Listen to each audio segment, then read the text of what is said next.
রাস্তার কোণে একটি পুরনো ঠেলাগাড়ি ঠেলে দাঁড়িয়েছিলেন করিনা দেবী। তার ঠেলাগাড়িতে যত্নে সাজানো ছিল ডিমের ট্রে। প্রতিটি ডিম যেন তার স্বপ্ন আর কঠোর পরিশ্রমের প্রতীক। তার মুখে ক্লান্তি স্পষ্ট, অথচ তার চোখে জ্বলছিল এক অদম্য সংকল্প, রোজগার করার, টিকে থাকার। তিনি জানতেন না যে তার একমাত্র মেয়ে, যে কিনা এই একই জেলার জেলাশাসক ডিএম পদে কর্মরত, তার মায়ের জীবনের এই কঠিন সংগ্রামের কথা বিন্দুমাত্র অবগত নয়। সরকারি দায়িত্বের পাহাড় তাকে এতটাই ব্যস্ত রেখেছিল যে মায়ের খোঁজ নেওয়াও তার পক্ষে সম্ভব হয়ে ওঠেনি। কিন্তু আজ করিনা দেবীর জীবনে এমন এক ঘটনা ঘটতে চলেছে যা তার আত্মাকে কাঁপিয়ে দেবে, এক অপ্রত্যাশিত ঝড়ের পূর্বাভাস হয়ে আসবে। সেদিন বিকেলে করিনা দেবী যখন মগ্ন হয়ে ডিম বিক্রি করছিলেন, হঠাৎই একটি মোটর বাইকের শব্দে তার ধ্যান ভাঙল। বাইকটি এসে তার ঠেলাগাড়ির ঠিক পাশেই থামল। বাইক থেকে নামলেন একজন পুলিশ ইন্সপেক্টর, যার নাম রাকেশ বার্মা। তার মুখ রাগে লাল, চোখ দুটি যেন আগুন ঝরাচ্ছে। বাইক থামিয়েই তিনি করিনা দেবীর দিকে রুক্ষ স্বরে তাকিয়ে বললেন, কি ব্যাপার? এই রাস্তার ধারে ডিমের ঠেলাগাড়ি লাগানোর সাহস তোমার হয় কি করে? তোমার জন্য এখানে যানজট সৃষ্টি হচ্ছে, এক্ষুনি তোমার ঠেলাগাড়ি সরাও এখান থেকে। এই কথা বলতে বলতেই রাকেশ বর্মা এক ঝটকায় এগিয়ে এলেন এবং ঠেলাগাড়িতে সজোরে এক লাথি মারলেন। তার নির্দয় লাথিতে ডিমের ট্রেগুলো ছিটকে মাটিতে পড়ে গেল। কয়েক ডজন ডিম ফেটে গিয়ে কুসুম আর সাদা অংশ এদিক ওদিক ছড়িয়ে পড়ল। ভাঙা ডিমের পচা গন্ধ মুহূর্তেই বাতাসে মিশে গেল। আশপাশের লোকজন কৌতূহলবশত জড়ো হয়ে তামাশা দেখতে লাগল। জনগণের নীরব উপস্থিতি ইন্সপেক্টরের রাগ আরও বাড়িয়ে দিল। তিনি চিৎকার করে বললেন, এটা কি তোমার বাপের সম্পত্তি নাকি যে যেখানে খুশি দাঁড়িয়ে পড়লে বিক্রি করতে? যদি ব্যবসা করতে হয় তো নিজের নির্দিষ্ট জায়গায় গিয়ে কর। করিনা দেবী স্তব্ধ হয়ে দাঁড়িয়েছিলেন, নীরবে সহ্য করছিলেন এই অপমানের জ্বালা। তার চোখে অশ্রু জমেছিল, কিন্তু তিনি একটিও শব্দ উচ্চারণ করলেন না। শুধু নিচু হয়ে মাটিতে পড়ে থাকা অক্ষত ডিমগুলো সাবধানে তুলতে লাগলেন। ভিড়ের মধ্যে দাঁড়িয়ে থাকা জনতা যেন নীরব দর্শক, কেউ প্রতিবাদ করল না, কেউ সাহায্যের হাত বাড়িয়ে দিল না। সেই ভিড়ের মধ্যে একটা মেয়ে ছিল, যে সোশ্যাল মিডিয়াতে বেশ পরিচিত ছিল। সে দ্রুত তার মোবাইল ফোন বের করে এই পুরো ঘটনার ভিডিও রেকর্ড করতে শুরু করল।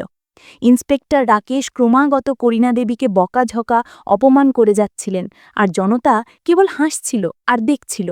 করিনা দেবীর মনে তখন এক চাপা ভয়, এক অস্থির চিন্তা। যদি আমার মেয়েরা এসব জানতে পারে, না জানি কি হয়ে যাবে। ইস, যদি এরা কখনো এই কথা না জানতে পারে, তাহলে তো এক মহা ঝড় বয়ে যাবে। চোখ থেকে গড়িয়ে পড়া জল মুছতে মুছতে বাকি কিছু ডিম ঠেলাগাড়িতে রেখে তিনি ধীর পায়ে বাড়ির দিকে রওনা দিলেন। এদিকে যে মেয়েটি ভিডিওটি তৈরি করেছিল, সে বাড়িতে পৌঁছেই সেটি সোশ্যাল মিডিয়ায় আপলোড করে দিল। ভিডিওর ক্যাপশনে সে লিখল, এই বৃদ্ধা মহিলার কোনো দোষ ছিল না, কিন্তু ইন্সপেক্টর তার ডিম ভর্তি ট্রে তুলে মাটিতে ফেলে দিলেন এবং রাস্তায় সকলের সামনে তাকে অপমান করলেন। এটা কি আদেও ঠিক? ভিডিওটি দ্রুত গতিতে ভাইরাল হয়ে গেল। মানুষজন পাগলের মতো শেয়ার করতে লাগল, অসংখ্য মন্তব্য আসতে শুরু করল। সবাই এই ঘটনাকে এক বাক্যে ভুল এবং নিন্দনীয় বলে আখ্যা দিল। কিছুক্ষণের মধ্যেই এই ভিডিওটি সরিতার মোবাইলে এসে পৌঁছাল। ভিডিওটি দেখেই তার রক্ত গরম হয়ে উঠল। সে ভাবতেও পারেনি যে তার মায়ের সাথে এমন জঘন্য ব্যবহার করা হয়েছে, লোকের সামনে তাকে নির্মমভাবে অপমান করা হয়েছে, এমনকি থাপ্পড়ও মারা হয়েছে। সরিতা তখনই ভিডিওটি নিজের ফোনে সেভ করে নিল এবং মনে মনে এক কঠিন সংকল্প করল যে মায়ের সাথে যা ঘটেছে তা সে কোনো মূল্যেই সহ্য করতে পারে না। সেই ইন্সপেক্টরকে তার প্রাপ্য শাস্তি দিতেই হবে। সরিতা তখনই নিজের সরকারি ইউনিফর্ম খুলে ফেলল এবং এক সাধারণ হলুদ রঙের সালোয়ার কামিজ পরল। এখন তাকে দেখে আর একজন ক্ষমতাশীল জেলা শাসকের মতো লাগছিল না, বরং এক সাধারণ গ্রামের মেয়ের মতোই দেখা যাচ্ছিল। নিজের গাড়িতে বসে সে কয়েক ঘন্টার মধ্যে নিজের গ্রামের বাড়িতে পৌঁছে গেল। বাড়িতে পৌঁছানোর পরই সে দরজায় নক করল। করিনা দেবী সেই সময় রান্নাঘরে বসে সবজি কাটছিলেন। দরজার আওয়াজ শুনে তিনি কিছুটা অবাক হয়ে ডাকলেন, কে? বাইরে থেকে জবাব এলো, আমি মা সরিতা, ফিরে এসেছি আপনার সাথে দেখা করতে। এই আওয়াজ শুনেই করিনা দেবীর হাতে থাকা সবজি আর ছুরি যেন থেমে গেল। তার চোখে জল চলে এলো, কিন্তু আনন্দের সঙ্গে মিশেছিল এক অজানা ভয়। তিনি ভয় পাচ্ছিলেন যে সরিতা হয়তো এই ঘটনা জেনে গেছে। তিনি জানতেন তার মেয়েরা কতটা সৎ এবং জেদি, নিজেদের মায়ের জন্য তারা সব কিছু করতে পারে। তিনি তাড়াতাড়ি দরজা খুললেন। দরজায় দাঁড়িয়ে থাকা মেয়েকে দেখে মা মেয়ে একে অপরকে নিবিড়ভাবে জড়িয়ে ধরল, যেন বহু বছরের দূরত্ব এক নিমেষে মুছে গেল। করিনা দেবী জিজ্ঞেস করলেন, বেটি, তুই কেমন আছিস? কতদিন পর এলি? তুই তো এই মাকে ভুলেই গেছিলি। সরিতা জবাব দিল, মা, এমন কথা বলিস না। তোর কথা আমার খুব মনে পড়ে। আমি অফিসের কাজে এত ব্যস্ত থাকি যে তোর সাথে কথা বলারও ফুরসত পাই না। মা বললেন, আচ্ছা, আগে ভেতরে আয়। সরিতা রান্নাঘরে গিয়ে মায়ের কাটা সবজিগুলো দেখে বলল, মা, আপনি বসুন, আজ খাবার আমি বানিয়ে দিচ্ছি। কিছুক্ষণ পর খাবার তৈরি হয়ে গেল। মা মেয়ে একসাথে বসে তৃপ্তি সহকারে খাবার খেল এবং তারপর তাদের মধ্যে কথা শুরু হলো। সরিতা সরাসরি প্রশ্ন করল, মা, আপনার সাথে যে ঘটনা ঘটেছে আপনি আমাকে কেন বললেন না? এটা অত্যন্ত ভুল। আমি সেই ইন্সপেক্টরকে সাসপেন্ড করিয়ে ছাড়ব। সে আইনের বিরুদ্ধে কাজ করেছে এবং আমি তাকে দেখাবো যে আইনের ক্ষমতা কি হয়। করিনা দেবী ভয়ে ভয়ে বললেন, বেটা, বাদ দে পুলিশ লোক, কি আর হবে যদি সে এমন কথা বলে থাকে, ছেড়ে দে এসব। সরিতা কঠোরভাবে বলল, না মা, আপনি চুপ থাকুন, আমি জানি আমাকে কি করতে হবে। সে যা করেছে তার শাস্তি সে অবশ্যই পাবে। এই কথা বলে সরিতা একটা লাল রঙের সালোয়ার কামিজ পরল। একজন সাধারণ গ্রামের মেয়ের মতো সে যে সোজা থানার দিকে রওনা দিল। এটি ছিল সেই থানা যেখানে ইন্সপেক্টর রাকেশ বর্মা নিযুক্ত ছিলেন। থানায় পৌঁছে সে দেখল ইন্সপেক্টর রাকেশ সেখানে উপস্থিত নেই। কেবল কয়েকজন হাবিলদার এবং এসএইচও সন্দীপ সিং সেখানে বসেছিলেন। সরিতা সরাসরি এসএইচও সন্দীপ সিংয়ের কাছে গিয়ে বলল, আমাকে ইন্সপেক্টর রাকেশ বর্মার বিরুদ্ধে রিপোর্ট দায়ের করতে হবে। তিনি আমার মায়ের সাথে রাস্তায় দুর্ব্যবহার করেছেন, ডিমের ঠেলাগাড়ি ভেঙে দিয়েছেন এবং সব ডিম মাটিতে ফেলে দিয়েছেন, এমনকি থাপ্পড় মেরেছেন এবং লোকের সামনে অপমান করেছেন। আমি চাই যে তার বিরুদ্ধে কঠোর ব্যবস্থা নেওয়া হোক। সন্দীপ সিং চমকে গিয়ে বলল, কি? ইন্সপেক্টর রাকেশ বর্মার বিরুদ্ধে রিপোর্ট? আর তুমি কে রিপোর্ট দায়ের করার জন্য? তুমি কি সেই বৃদ্ধা মহিলার মেয়ে? তোমার মনে হয় যে আমি আমার ইন্সপেক্টরের বিরুদ্ধে রিপোর্ট দায়ের করব? সে কোনো ভুল করেনি। আর যদি থাপ্পড়ও মেরে থাকে তো কি হয়েছে? সে রাস্তায় ঠেলাগাড়ি লাগিয়ে ডিম বিক্রি করছিল। ভুল তো সে করছিল। সরিতার চোখে তখন রাগের আগুন দাউ দাউ করে জ্বলে উঠল। সে দৃঢ় কণ্ঠে বলল, দেখুন, আমাদের আইন শেখাবেন না। আমরা আইন পড়েছি এবং ভালো করে জানি যে এতে কি লেখা আছে। আমি সেই আইনের সাহায্যেই তাকে শাস্তি দেব। যদি আপনি রিপোর্ট না লেখেন তো আমি আপনার বিরুদ্ধেও ব্যবস্থা নেব। সন্দীপ সিং হতবাক হয়ে গেল। এই সাধারণ গ্রামের মেয়েটি এত আত্মবিশ্বাসের সঙ্গে এবং নির্ভয়ে কথা বলছিল যেন কোনো বড় শক্তি তার পেছনে আছে। সে বলল, তুমি কে?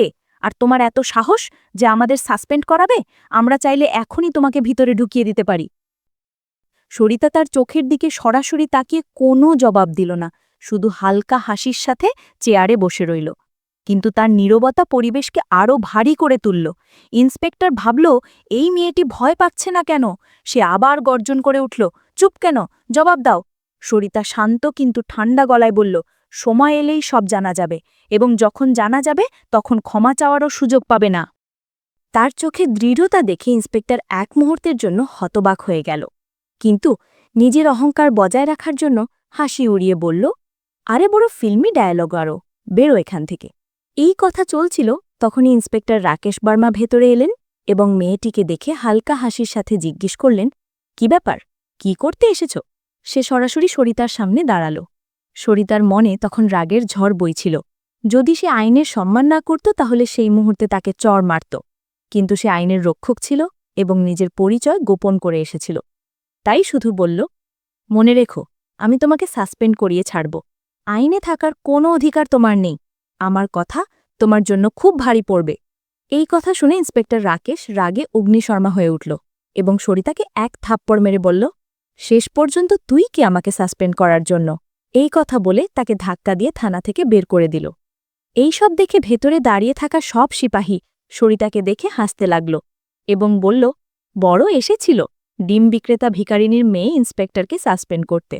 দেখো কিভাবে মাথা নিচু করে যাচ্ছে। সরিতা থানা থেকে বের হয়ে যাওয়ার সময় পিছন ফিরে ওদের দিকে একটা শেষ শীতল দৃষ্টি নিক্ষেপ করল এবং নিজের মনে সংকল্প করল যে সে এদের ছাড়বে না।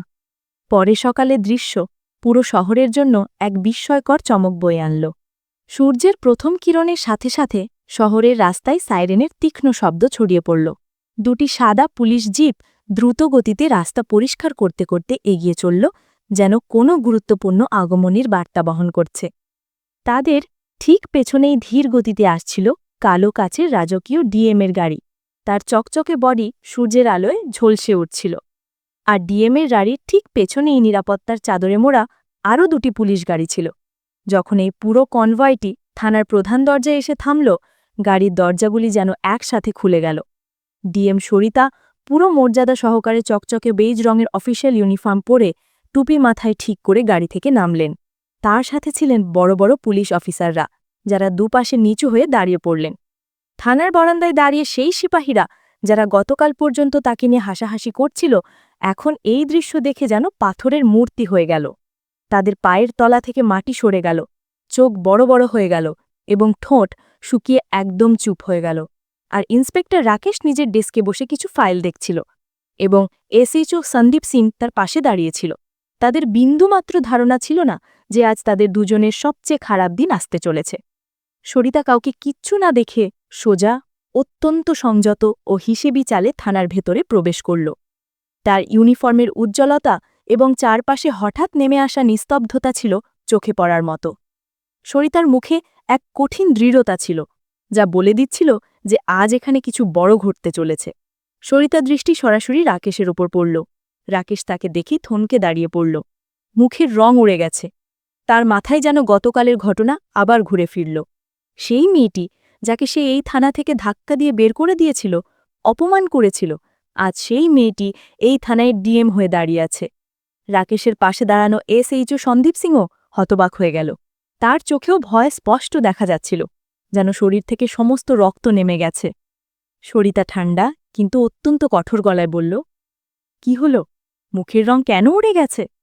তোমাদের মনে আছে কিছুদিন আগে আমার মায়ের সাথে ভরা বাজারে দুর্ব্যবহার, এবং আমি যখন রিপোর্ট লিখতে এসেছিলাম তখন তোমরা এখান থেকে ধাক্কা মেরে বের করে দিয়েছিলে আমাকে?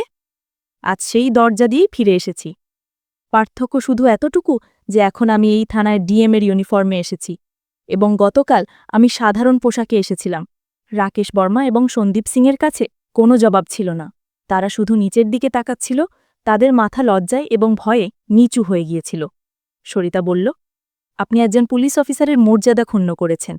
আপনি যেভাবে আমার মায়ের সাথে ব্যবহার করেছেন তা অমানবিক এবং অমার্জনীয়। সরিতা দৃঢ়স্বরে বলল, তোমাদের বিরুদ্ধে বিভাগীয় তদন্ত করা হবে এবং আমি নিশ্চিত যে তোমাদের কঠোর থেকে কঠোরতম শাস্তি হয়। রাকেশ বর্মা মিনতি করে বলল, ম্যাডাম, প্লিজ আমাকে ক্ষমা করে দিন। আমার চাকরি চলে যাবে। আমি গরিব মানুষ। সরিতা তার একটিও কথা শুনল না। তার চোখে কোনো দয়া ছিল না। যখন আপনি আমার মাকে মারছিলেন তখন আপনার মনে পড়েনি যে তারা গরিব? যখন আপনি তাদের পরিশ্রমকে পদদলিত করছিলেন তখন আপনার দয়া হয়নি? সরিতা তখনই তার পাশে দাঁড়ানো এসপিকে কঠোর ভাষায় বলল, এসপি সাহেব, এক্ষুনি ইন্সপেক্টর রাকেশ বর্মা এবং সন্দীপ সিংকে সাসপেনশনের আদেশ জারি করুন। এসপি এক মুহূর্তও দেরি না করে ফাইল আনালেন, আদেশ লিখলেন এবং সাথে সাথে সই করে দিলেন। আদেশ শুনেই রাকেশ এবং সন্দীপের মুখ সাদা হয়ে গেল। সরিতা আরও বলল, ইউনিফর্ম খোলো এবং নিজেদের সার্ভিস রিভলভার জমা দাও। থানায় উপস্থিত সবার চোখ তাদের দিকেই ছিল, যেন তারা এক ঐতিহাসিক মুহূর্তের সাক্ষী। ভারী পায়ে রাকেশ এবং সন্দীপ ইউনিফর্মের তারা খুলল, বেল্ট খুলল এবং রিভলভার টেবিলের ওপর রাখল। সেই মুহূর্তে তাদের থানা থেকে বের করে দেওয়া হল। এই খবর আগুনের মতো পুরো শহরে ছড়িয়ে পড়ল। বাজারের দোকানদার, মহল্লার সবাই জানতে পারল যে সেই ইন্সপেক্টর রাকেশ, যিনি রাস্তার পাশে ডিম বিক্রি করা করিনা দেবীকে অপমান করেছিলেন, আজ সাসপেন্ড হয়েছেন। মানুষের মুখে সন্তুষ্টি এবং আনন্দ স্পষ্ট দেখা যাচ্ছিল। সবাই ডিএম সরিতার সাহস এবং ন্যায়ের জন্য তার লড়াইয়ের প্রশংসা করল। করিনা দেবীরও চোখে উজ্জ্বলতা চলে এলো। তার মনে হল যেন তার সাথে হওয়া অপমানের বদলা পেয়ে গেছে। সরিতা মায়ের সাথে কয়েকদিন কাটিয়ে তার মাকে নিজের সাথে নিয়ে নিজের পোস্টিংয়ের জায়গায় চলে গেল। সরিতা স্থানীয় পুলিশকে কঠোর নির্দেশ দিলেন যে পুরো এলাকায় ছোট দোকানদার এবং হকারদের সুরক্ষা দেওয়া হোক এবং কোনো অফিসার বা কর্মচারী তাদের সাথে দুর্ব্যবহার করার সাহস না করে। ইন্সপেক্টর রাকেশ বর্মার বিরুদ্ধে বিভাগীয় তদন্ত শুরু হল। তদন্তে তার বিরুদ্ধে জোরালো প্রমাণ পাওয়া গেল। ফলস্বরূপ তাকে চাকরি থেকে বরখাস্ত করা হল এবং তার বিরুদ্ধে ফৌজদারি মামলাও দায়ের করা হল। সে নিজের দোষ স্বীকার করল, কিন্তু ততক্ষণে অনেক দেরি হয়ে গেছিল। এই গল্পটি শুধু একজন ইন্সপেক্টরের সাসপেনশনের গল্প ছিল না, এটি ছিল ন্যায়ের বিজয়ের গল্প। এটি একজন মেয়ের তার মায়ের প্রতি অটুট ভালোবাসা, সাহস এবং সত্যের জন্য দৃঢ়ভাবে লড়াই করার প্রমাণ। এই ঘটনা পুরো শহরের জন্য এক শিক্ষা হয়ে গেল যে ইউনিফর্মের আসল সম্মান তখনই যখন তাকে সততা এবং জনগণের সেবার জন্য পড়া হয়। ক্ষমতার অপব্যবহার কখনো সফল হয় না এবং শেষ পর্যন্ত সত্য এবং ন্যায়েরই জয় হয়। বন্ধুরা, যদি এই ভিডিওটি আপনাদের ভালো লেগে থাকে তাহলে এটিকে লাইক করুন, আরও বেশি মানুষের কাছে শেয়ার করুন এবং আমাদের চ্যানেল সাবস্ক্রাইব করতে ভুলবেন না, কারণ আমাদের চ্যানেলে আপনারা এই ধরনের রোমাঞ্চকর ভিডিও দেখতে পাবেন।